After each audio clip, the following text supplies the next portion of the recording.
So at home, the Steelers are going to play the Ravens, Bengals, and Browns, customary in the division. Also at home, Cardinals, Packers, Jags, Patriots, 49ers, and Titans. On the road, the Steelers will play Ravens, Bengals, Browns, in addition to the Texans, Colts, Raiders, Rams, and Seahawks. And the reason I bring this up, the Steelers had more wins against playoff teams this season than 3 of the teams in the AFC playoffs. So my point being with this, schedules matter. Yeah. I mean, looking at the away games, Pittsburgh, other than outside of the division, Pittsburgh should at least win out on the away games. I'm just speculating. I'm just guessing. I think they got an opportunity to beat every team you name when it came to the away game. You know, the divisional opponents, Mark, going to be tough regardless on what the record is. That's just how it is because everybody know everybody in that division, and they play each other twice. So that's always going to be a tough matchup. But the away games, Mark, I like Pittsburgh Steelers' eyes on them away games, for real. Yeah, and I've seen some people put out records on social media. I'm not going to do that yet because I want to see what happens in free agency, what happens in the draft. The coaching carousel is in full swing right now. There's 5 vacancies. I'm not even going to put a record out there yet. Might not be popular. We don't have enough information for me to even give a good speculative guess, but you're hoping that the Steelers can improve upon what was a 9-8 record in the 2022 season. Yeah, I think definitely the Pittsburgh Steelers will improve in their record next year from this year to past season. First of all, you got Kenny Pickett, and we saw his production as a rookie quarterback. Him make strides throughout the season. George Pickens, him make strides throughout the season. Najee actually getting kind of healthy. Him making strides, him sticking his foot in the ground. Jaylen Warren coming off the bench. Before he hurt his hammy, coming off the bench, man, is you're seeing what Jaylen Warren was doing. Defense held it down, you know, and it looks like the defense will get better. We'll see what happens in the offseason as far as like adding pieces. But Coach T, man, he's just another magician. I mean, Mark, to go from 2 to 6, 2 to 6 looks slim to none, doesn't look good at all.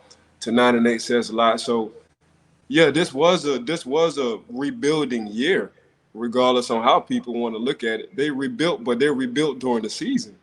And we talked about the offensive line a lot in training camp, but this is, you know, one of the only offensive line guys who all 5 played all the snaps together in the NFL. So offensive line definitely got better. So we really can't say too much about offensive line. So as a coach, just in total, to have a young team, to have a Hall of Fame quarterback leave your franchise, and to have a rookie quarterback come in and step up, you're really not that pissed off as a coach on what happened throughout your season and Coach Tomlin. You know, yeah, I'm sorry. Go ahead. I'm sorry. We talked about Coach Matt Canada, but honestly, you know, he developed Mark, and I forgot we was talking about last year. Like all Coach Matt Canada wants is somebody who can get outside the pocket a little bit. And then he wound up having it. And I guess we just forgot because we was just so used to Ben doing his audibles and freestyle and making his own plays. Like, you know, he playing with a rookie quarterback, Coach Matt Canada, you know. So they needed to get to know each other. So we shall see what happens in the off season, Mark.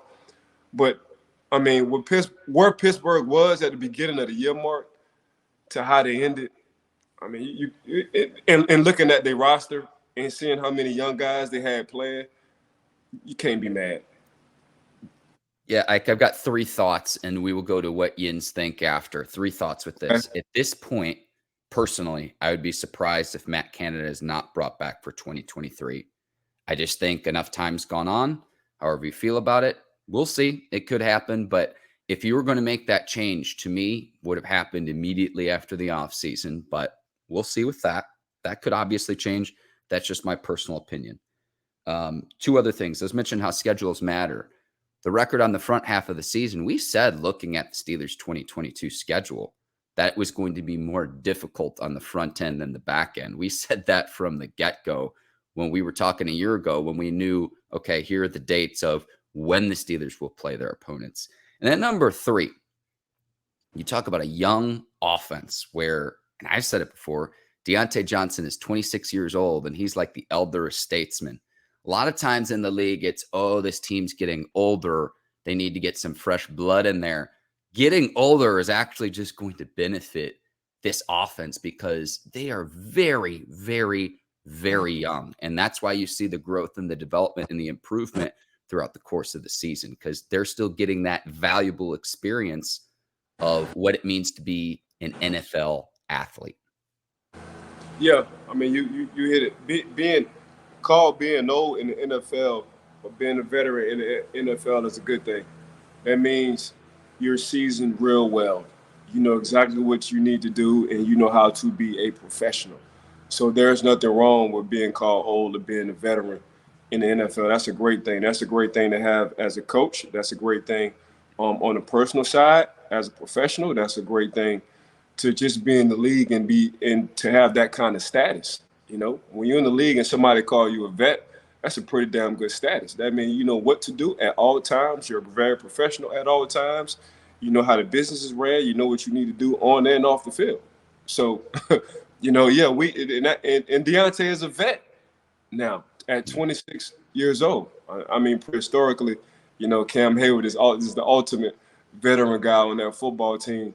But as far as like when it comes down to the offensive side, 26 years old in the real world is young. You know, 26 in the football world is, you know, becoming a seasoned veteran, which is a good thing.